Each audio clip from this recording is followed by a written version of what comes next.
I shot out of bed when I heard my mute daughter Ren screaming her lungs out like someone was killing her. I ran out of my room and saw my oldest daughter Callie running down the hallway looking just as terrified as me. When I opened Ren's room, she was sitting up in bed, pale-faced with tears streaming down her cheeks and her whole body trembling. We rushed to her and I pulled her into my chest while Callie rubbed her back. I asked, "What happened?" Ren's hands were shaking so badly she could barely sign, but I understood it. She saw a man standing in her doorway. I got goosebumps all over my body and I asked her, "Ren, is he still in the house?" She nodded fast and Callie let out a small cry. I stood up. "Callie, stay with your sister. I'm going to check the house. Lock the door." Callie nodded fast and stood up to lock the door behind me. "Be careful, Dad." I ran to the hallway closet and grabbed the baseball bat from the top shelf and gripped it tightly, prepared to kill the man in my house. I checked Callie's room, then the bathroom, the closet, the basement, and the garage, but found no one. Even the front door and every window on the first floor was locked. My heart pounded because there was no one here, so I didn't know what Ren saw. Callie unlocked Ren's room after I knocked, and Ren was sitting on the bed trembling, and I knew I had to reassure her she was safe. I sat on the edge of the bed and softly said, "Ren, he's not here anymore. You're safe, I promise." But Ren shook her head fast, like she didn't believe me, and I didn't know how to reassure her more until I looked at her lamp on the nightstand and got an idea. I flicked the lamp off and on and signed, "If you ever need me, you flick the lights 2 times and I'll come running to you no matter where I am." Ren's tears instantly stopped, and she bounced on the bed excitedly at the system, making her forget all about the man in her doorway. She flicked the lamp twice and watched me with a big smile on her face. Then her eyes got big like she had an idea, and she flicked it 6 times, then signed, "6 flicks means good night, Dad."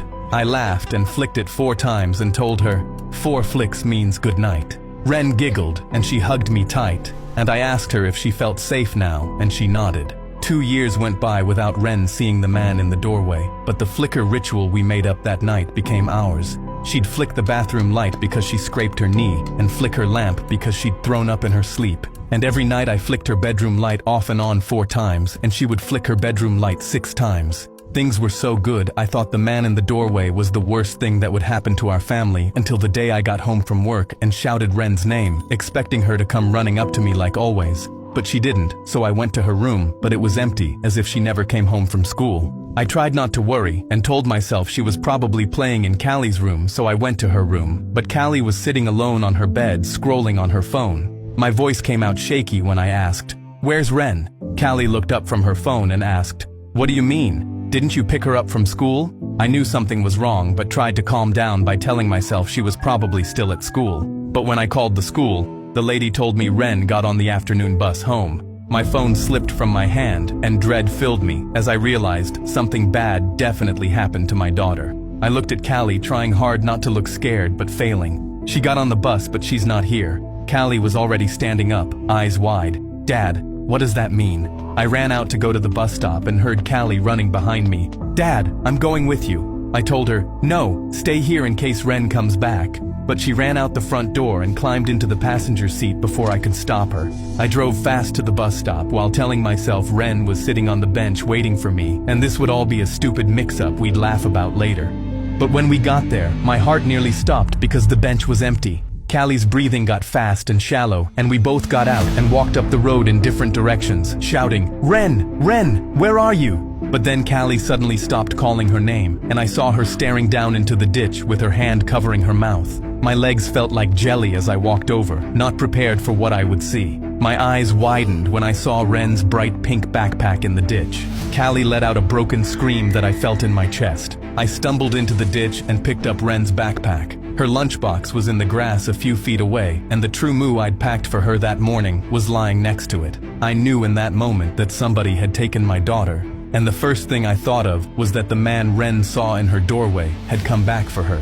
I tried not to spiral because Callie needed me not to spiral, so I called 911 with my hands trembling as I told the dispatcher everything while picturing Ren wherever she was right now and wondering if she was cold or scared or hurt.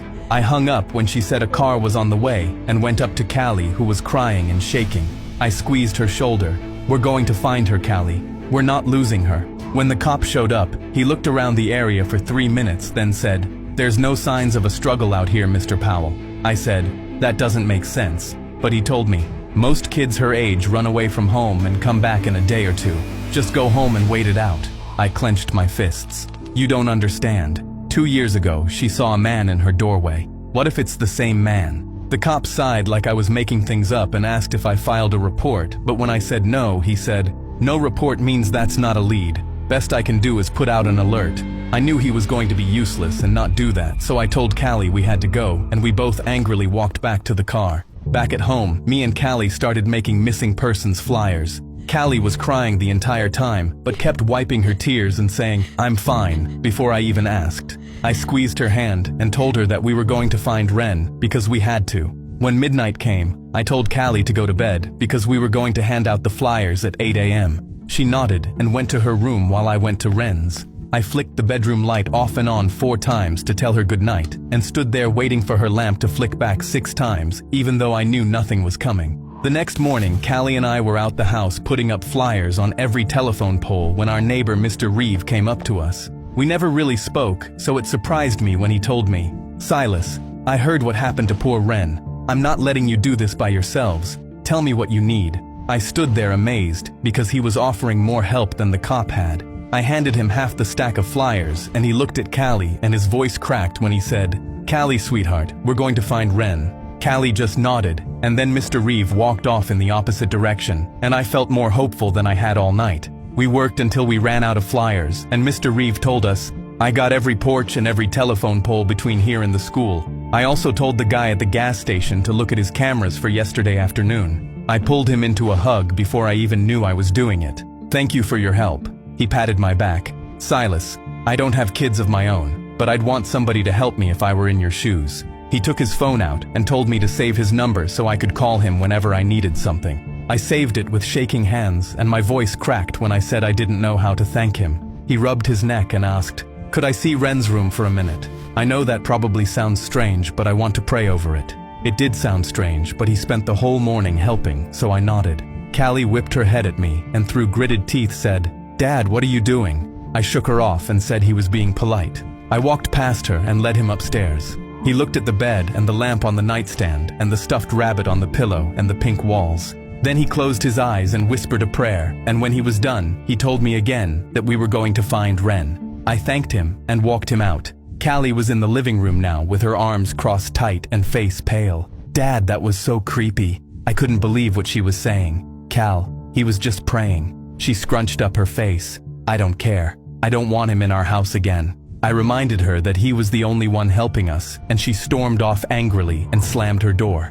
I went back up to Ren's room and flicked the bedroom light off and on 4 times and still stayed there waiting for her lamp to flick back. But that's when I noticed I could see into Reeve's living room, and his overhead bulb was flickering on and off. My throat closed up because it felt like Ren was talking to me, but I knew it wasn't her. The next morning, Mr. Reeve knocked on my door holding a foil tray. "I made you guys breakfast burritos. Food is probably the last thing on your mind."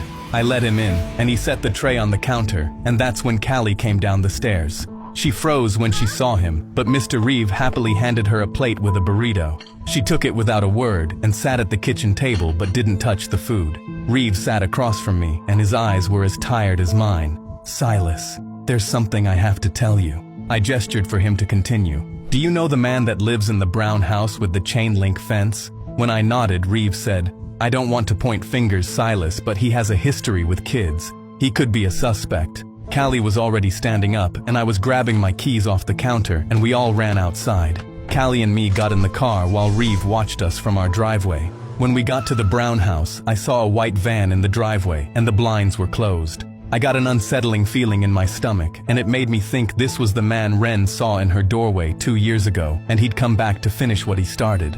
I unbuckled my seatbelt, and Callie unbuckled hers, but I grabbed her wrist. "Stay in the truck." She tried to pull her arm back. "No, Dad.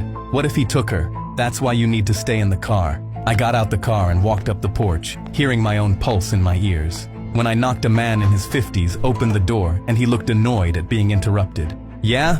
he said, really annoyed, and that pissed me off. My voice came out cold. "Where is she?" He looked confused. "Where is who?"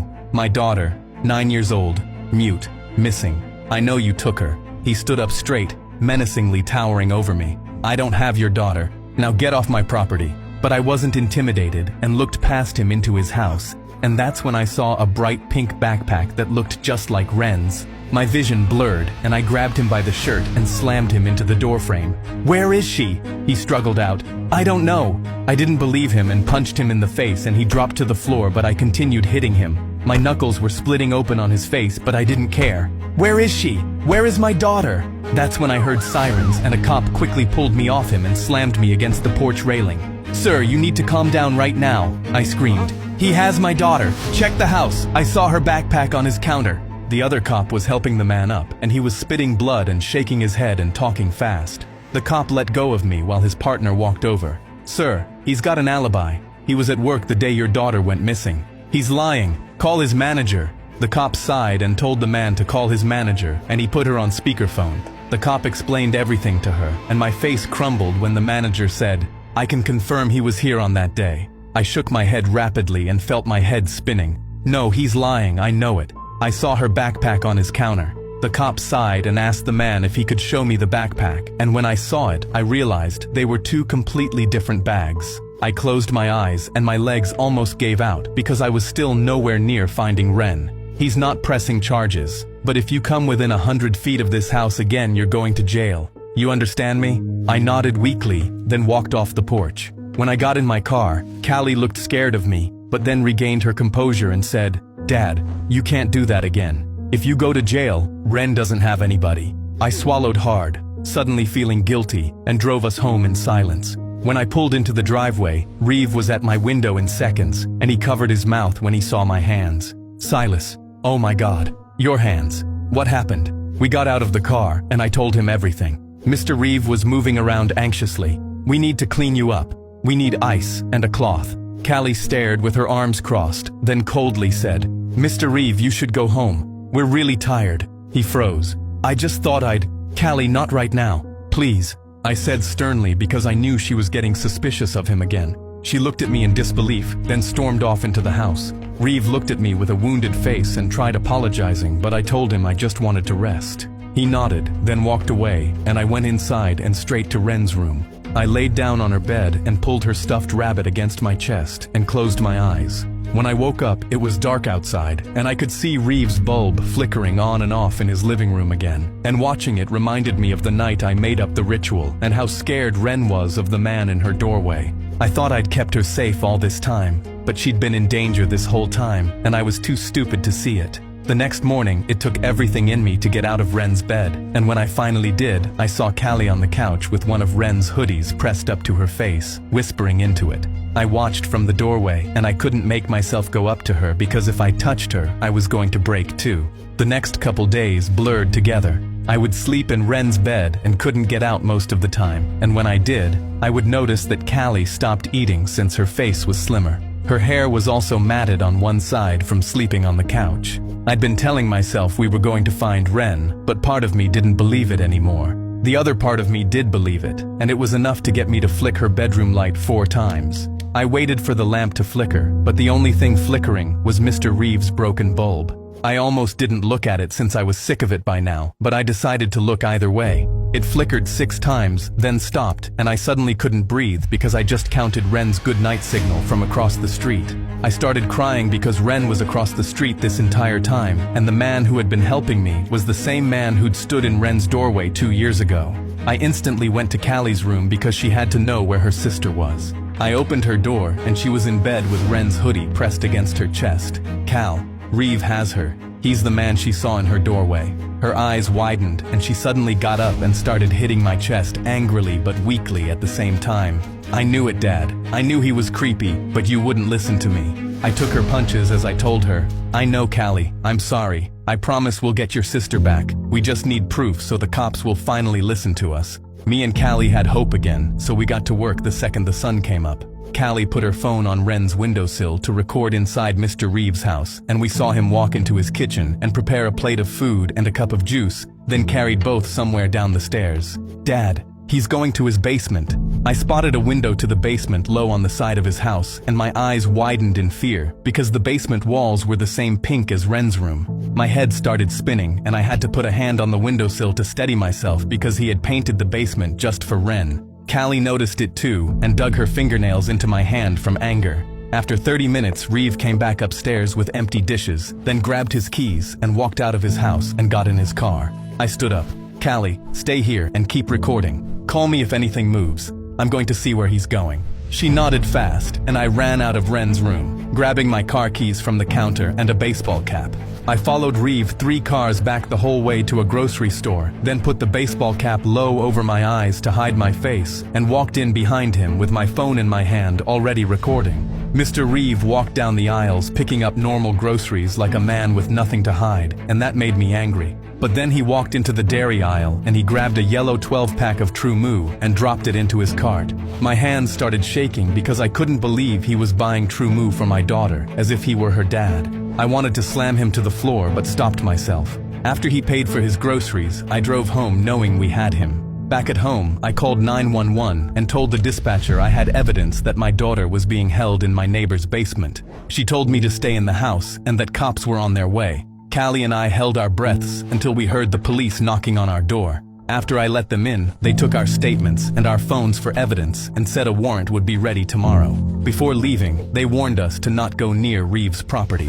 Callie and me felt so much relief at finally being believed, and soon we were all going to be reunited. But for now, we sat on the couch watching Reeve's house through the front window.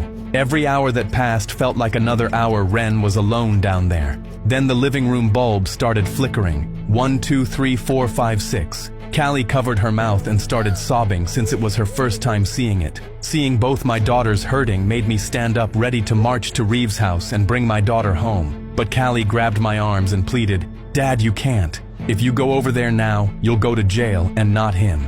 She was right, so I took deep breaths to calm myself and then sat back down. The next morning, the cops, a detective, Callie and me were all at Reeve's front door, and when the detective knocked, Reeve opened the door looking confused. The detective held up the warrant. "Mr. Reeve, we have a warrant to search your home. Step aside, please." Reeve turned to me with a hurt look on his face. "Silas, you think Ren's here, but I've been helping you find her and praying for her." I cut him off, sick of his lies. "Save it. I know it was you in her doorway." He looked confused. "Silas? What doorway?" But he regained his composure and stepped aside. "Look anywhere you want, but she's not here." Callie coldly said, "We'll see about that, you creep." The cops spread out through the house, and we could hear doors opening and closing, and we'd hear cops shouting "clear" every few seconds. Dread filled my body at the possibility of Ren not being here. That's when Reeve put his hand on my shoulder. "Silas, you really think I'd do this? After everything?" I grabbed his hand and tightened my grip until he was in pain. "You really thought we wouldn't catch you? I wish I had killed you 2 years ago." He tried to free himself. "Silas, I care about Ren just as much as you." Callie screamed, "Shut up! Don't say her name!" Reeve flinched, and I finally let go. Then me and Callie followed the detective down to the basement, and I knew this was the only place left Ren could be in. Seeing the pink walls in person made me sick, but seeing an empty room made me sicker. The detective turned to me with her face softening. "Mr. Powell, she's not here." I shook my head fast. No, that's not possible. She's here. I know it." Callie cried. "She's supposed to be here." Reeve appeared in the basement, and he had tears in his eyes, and he suddenly looked like the kind neighbor who had been helping us, and I started to doubt myself. "Mr. Reeve, I'm so sorry. I really thought you were the man Ren. I'm so sorry."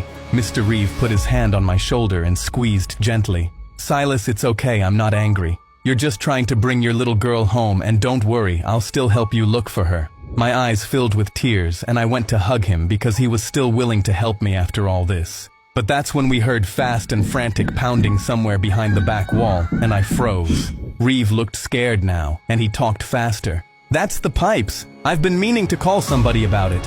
The detective put her hand on her holster. "Mr. Reeve, get on the ground now." But he bolted for the stairs while the detective yelled for someone upstairs to stop him.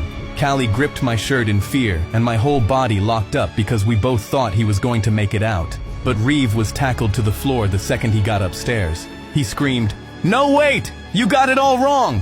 The cop put his hands behind his back and cuffed him while Reeve thrashed, but me and Callie relaxed a bit. Then the pounding behind the back wall got louder, so the detective slammed her boot against the drywall. It caved in a little, so me and Callie started pulling at the edges while the detective kicked it one more time, and then the fake wall came down.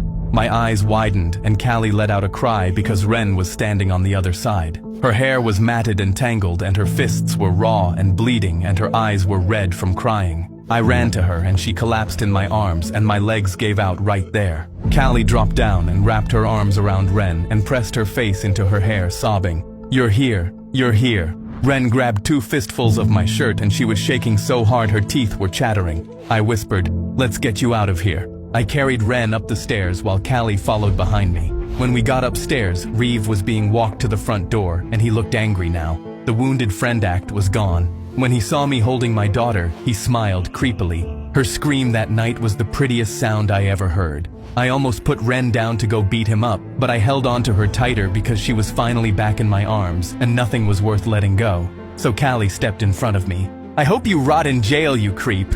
Reeve scoffed and the cops shoved him out the front door. Then I took Ren to the hospital where the nurses cleaned the dried blood off her hands and wrapped fresh bandages on her knuckles. I wondered what she went through in Reeve's house, but shook the thoughts away because they scared me more than anything. After the nurses left, Ren grabbed a notepad and pen off the bedside table and wrote slowly and turned it around for us to see. "Did you see me flashing?" My eyes filled with tears and my voice cracked when I told her, "Yes, baby, I was flashing too."